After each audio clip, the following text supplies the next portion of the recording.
Hey les bang, j'espère que vous allez bien, en tout cas moi ça va nickel.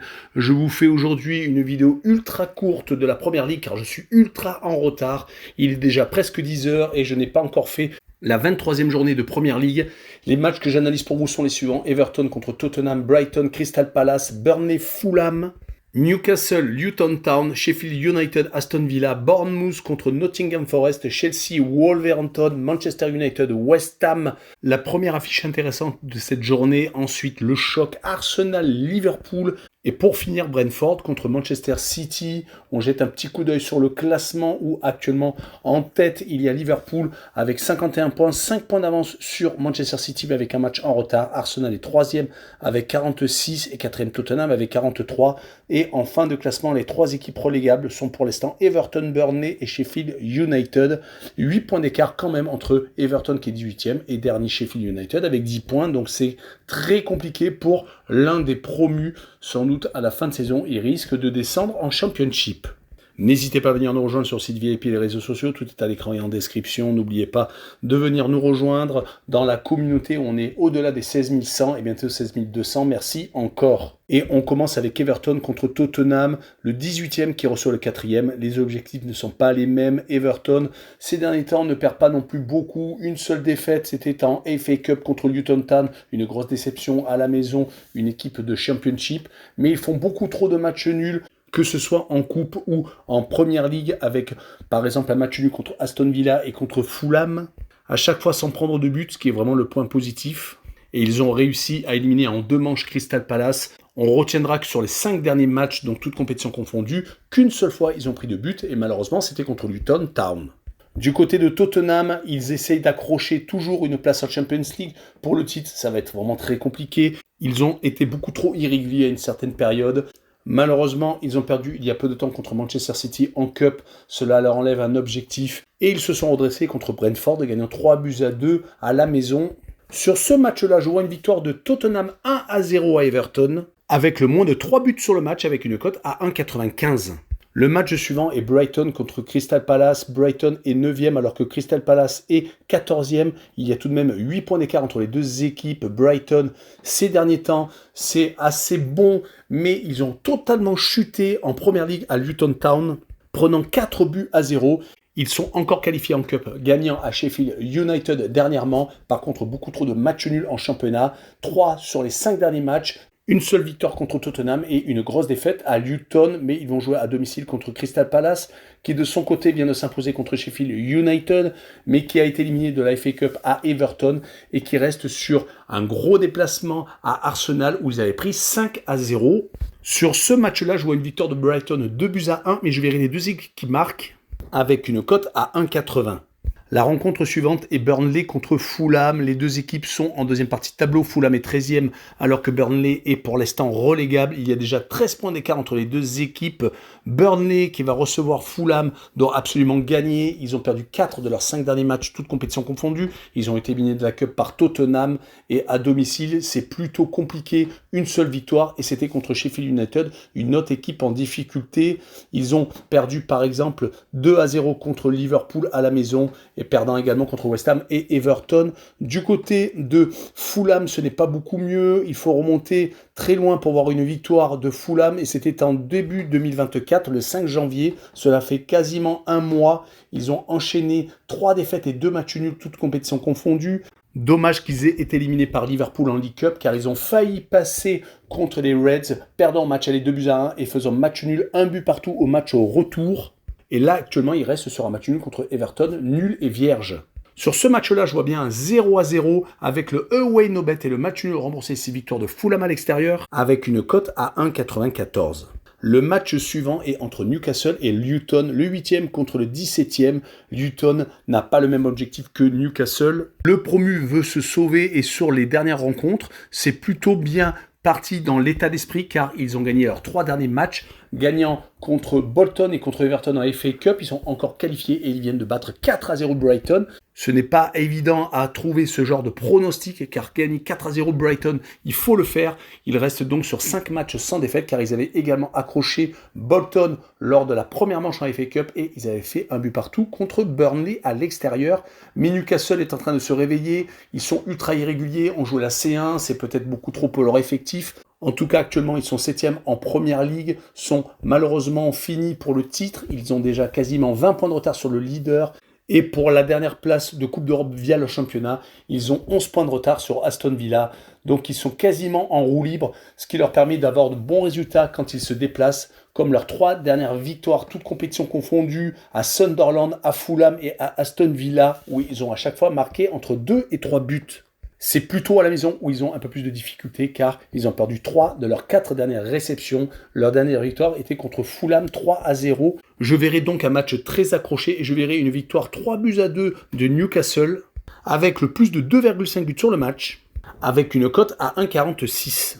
Et on poursuit avec Sheffield United contre Aston Villa, un match théoriquement très déséquilibré entre le dernier qui n'a que 10 points et le 5e qui se bat pour la Champions League, car ils ont juste le même nombre de points que Tottenham qui est au-dessus, mais avec un goal average qui est légèrement différent. Sheffield United n'a gagné qu'une seule fois lors des 5 derniers matchs, toutes compétitions confondues, mais c'était en FA Cup. Depuis, ils ont été éliminés par Brighton. En Première Ligue, par contre, c'est beaucoup plus compliqué. Vous l'avez compris que 10 points, ce n'est pas beaucoup, que 2 matchs nuls sur les 5 derniers matchs. Mais rappelons que Sheffield United avait accroché les Villains lors du match aller, c'était le 22 décembre, il n'y a pas si longtemps que ça. Du côté d'Aston Villa, malheureusement, une défaite contre Newcastle les fait reculer au classement. Ils restent même sur 3 matchs sans victoire, car ils avaient été accrochés par Everton en Première Ligue et contre Chelsea en FA Cup. D'ailleurs, ils vont être obligés de jouer une seconde manche le 7 février. Mais on a bien conscience que Aston Villa doit absolument s'imposer et je les vois gagner 2-0 à l'extérieur. Et je verrai le plus de 1,5 buts pour les Villains avec une cote à 1,67. Et on poursuit avec une rencontre de deuxième partie de tableau, Bournemouth contre Nottingham Forest. Bournemouth a eu une série assez monumentale de 7 matchs sans défaite avec 6 victoires et un match nul. Malheureusement, depuis 3 rencontres, c'est beaucoup moins bien, même s'ils ont eu un énorme calendrier, une défaite à Tottenham, une grosse défaite à la maison contre Liverpool et surtout un match nul à West Ham qui leur permet encore d'espérer, bien entendu, se sauver. Ils ont tout de même un énorme matelas sur le premier relégable qui est de 8 points. Il va falloir continuer à obtenir de bons résultats et ils vont jouer contre Nottingham Forest qui de leur côté n'ont pas gagné lors des 3 derniers matchs avec 2 défaites contre Brentford et Arsenal en Première Ligue. Ils ont fait match nul par contre lors de la première manche contre Bristol City, un club de Championship. Il va falloir s'imposer quand ils vont recevoir le même adversaire le 7 février. Mais quand on voit quand même qu'ils arrivent à accrocher par exemple des équipes comme Manchester United ou Newcastle, on peut se dire que Nottingham peut très bien se sauver même s'ils sont actuellement en très mauvaise posture. Car ils n'ont, rappelons, que 2 points d'avance sur Everton. Sur ce match-là, je vois quand même une victoire de Bournemouth 2-1 et je verrai une cote à 1,65. La rencontre suivante est Chelsea contre Wolverhampton. Les 2 équipes sont collées l'une à l'autre, seulement 2 points d'écart. Le 10e contre le 11e, Chelsea va beaucoup mieux, même s'ils sont inclinés lourdement à Liverpool 4-1, car à la maison, ils ont tendance quand même à sortir à chaque fois vainqueurs de leur duel, que ce soit contre une grosse équipe ou une équipe assez faible. Ils n'ont fait d'ailleurs qu'un seul match nul sur les 10 derniers matchs, toutes compétitions confondues en championnat. Ils ont également été accrochés par Newcastle en League Cup, mais ils avaient gagné au pénalty. C'est malheureusement moins bon à l'extérieur, d'où leur 10e place actuellement. Mais ils vont jouer à domicile contre les Wolves, qui de leur côté viennent de perdre un match épique contre Manchester United 4-3, alors qu'ils étaient revenus de 1-3 à 3 buts partout, mais ils ont encore pris un but dans les arrêts de jeu. Wolverhampton restait sur une série quand même assez intéressante de 7 matchs consécutifs sans défaite, toutes compétitions confondues. Ils ont réussi à se qualifier en FA Cup à West Bromwich Albion, une équipe de Championship. Et sur ce match-là, pourquoi pas un match nul entre les 2 équipes, un but partout, car les Wolves n'ont pas perdu lors des 4 derniers déplacements, dont un à Brighton. Et je verrai les 2 équipes qui marquent avec une cote à 1,73. Et on continue par Manchester United contre West Ham. Manchester United est une équipe vraiment très désarmante, car ils sont capables de gagner à l'extérieur, au mental, 4-3 à Wolverhampton. Ils avaient également pris 2 buts contre une équipe de 4e division qui était en plus très mal classée. Mais ils ont tout de même réussi à faire la différence sur la fin. En tout cas, c'est une équipe à réaction. Leur entraîneur est à chaque fois sur la sellette, mais il reste actuellement sur 4 matchs sans défaite et 3 victoires avec un match nul. C'était contre Tottenham. Du côté par contre de West Ham, quand on voit les derniers résultats des Hammers, on s'aperçoit qu'ils ont fait 4 matchs nuls contre Sheffield United, contre Bournemouth et également contre Brighton. Par contre, grosse déception, ils ont été éliminés de la FA Cup par Bristol après avoir fait match nul à la maison. Lors du match à rejouer, ils se sont inclinés chez la formation de Championship. Dommage qu'ils n'ont pas su capitaliser sur les victoires contre Manchester United et Arsenal fin 2023, donc depuis 2024, ils n'ont pas encore gagné. Et comme Manchester United a du mal également à battre toutes les équipes quand elle reçoit, perdant 2 fois sur les 5 dernières réceptions, toutes compétitions confondues, mais par contre il y a toujours beaucoup de buts avec la formation mancunienne. Je vois un 2 buts partout entre les deux formations, avec les deux équipes qui marquent et une cote à 1,69. On passe à l'énorme choc Arsenal contre Liverpool, le troisième qui accueille le premier. Il y a 5 points d'écart entre les deux équipes, c'est vraiment serré. Ils ont le même nombre de matchs. Au milieu est intercalé Manchester City qui a un match en retard. Arsenal n'a plus le choix s'il veut encore jouer le titre jusqu'à la fin. En tout cas, ils se sont ressaisis en championnat après une très mauvaise série. Ils ont gagné consécutivement Crystal Palace et Nottingham Forest. Ils avaient perdu beaucoup d'illusions en perdant contre West Ham et Fulham, et également se faisant éliminer de la Cup par Liverpool à la maison, parce que Liverpool de son côté n'a pas fait de détails, marquant 9 buts lors de leurs 2 dernières réceptions en FA Cup contre Norwich, une équipe de Championship, et surtout contre Chelsea, 4 buts à 1. Ils enchaînent les buts en championnat, marquant 12 réalisations lors des 3 dernières rencontres. En plus, quand on voit les adversaires, Chelsea et Newcastle à la maison, et Bournemouth à l'extérieur, c'est plutôt intéressant. Ils ont surtout, les Reds, gagné leurs 4 derniers déplacements.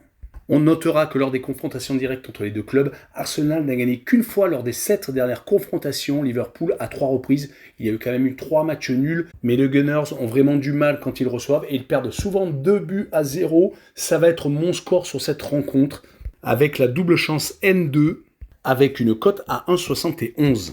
Et on finira par Brentford contre Manchester City. Brentford est actuellement 15e, à seulement 4 points de la zone de relégation, alors que City est 5 points derrière le leader, mais avec un match en retard. Il y a eu un énorme retour ces derniers temps, c'est celui de De Bruyne. Ça change totalement le jeu de l'équipe. Il y a également le retour de Haaland lors du dernier match contre Burnley. En tout cas, City est champion du monde des clubs et il reste sur 8 victoires consécutives, toutes compétitions confondues. On voit vraiment la différence entre un City qui avait un peu plus de mal sans leur mettre à jouer et le City de maintenant. Ils viennent de battre consécutivement Newcastle, Tottenham et bien entendu Burnley en FA Cup. Ils sont encore qualifiés donc en FA Cup, en Champions League. Ils jouent encore le titre cette saison, mais par contre en League Cup, ils ont été éliminés par Newcastle. C'était en septembre 2023. Et ils vont se déplacer à Brentford, qui de son côté vient de s'incliner à Tottenham 3 buts à 2, qui a été éliminé de la FA Cup à Wolverhampton en prolongation, et qui n'a gagné donc qu'une seule fois sur les 5 derniers matchs, toutes compétitions confondues, c'était contre Nottingham Forest. Dommage qu'ils ont des périodes de total oubli, où ils perdent match sur match. Ils sont quand même capables de marquer beaucoup de buts. Et sur ce match-là, je vois une victoire de Manchester City 3 buts à 1 à l'extérieur, et je verrai le plus de 3 buts sur la rencontre, avec une cote à 1,92. Voilà, on en a fini avec cette vidéo. N'hésitez pas à venir nous rejoindre. Ciao les pampings!